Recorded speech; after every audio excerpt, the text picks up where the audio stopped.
During the 2009 season, then as sophomore, Eric Ringel was beginning to make an impact for the Irish hockey team. He emerged as one of the team's top 6 defensemen. But all that changed for the Ohio native on December 5th, 2009 in a game against Miami.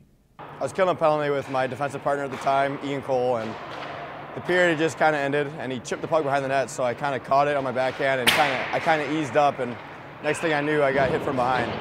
Kind of looked around, was startled, got up, saw my teammates rush to my side, and kind of started a little scrap, and then kind of tripoded my way to the bench. Got bombarded with questions, and that was about the rest I remember. Ringel suffered a concussion and was forced to miss the remainder of the season. But the symptoms didn't quickly fade, and a harsh reality started to set in. As the time period started going, the lights were kind of in my head, and I was like, I don't feel right. And that's when I saw our trainer, Kevin Ricks, and I was like, hey, Rick sees something's not right with me. You might want to check me out.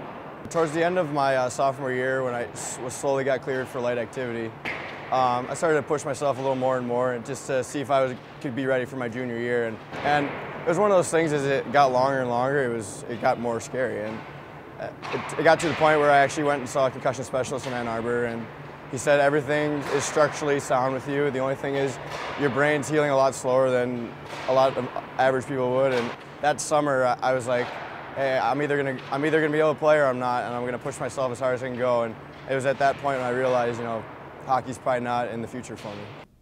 Forced to retire from the sport he came to Notre Dame to play, head coach Jeff Jackson was quick to keep Ringel a part of the team.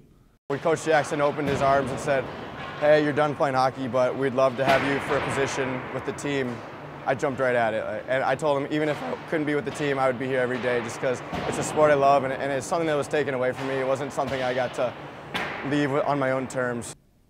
For 2 seasons now, Ringel has flourished in his role as undergraduate student assistant coach, a position that carries a lot of game day duties. I'll come to the rink about an hour and a half before the game starts, and I have a little routine where I go shake through the ushers' hands that I've become friends with over the last couple of years of sitting out.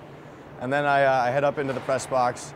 I set up the line charts for the 2 teams because I take time on ice for the coaching staff to see who's been on the ice, what lines have been on the ice for the other team. And so I go set that up. I hook that into a computer that I can print out all this information. I print game day labels for the CDs that we make, the DVDs, and then lastly I set up face-offs.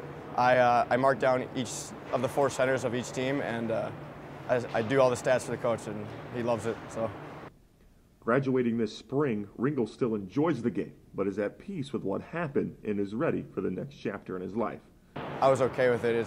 I'd much rather be healthy and be able to live a life and get out of Notre Dame with a degree and be able to think for myself. Hockey's a sport that's going to be with me through and through, and it's something I've always loved to do, even since I was young, and it's something that I'll still play with my brothers when I go back home and play in adult league or whatnot, but it's something that on a competitive level I think I'm ready to part ways with.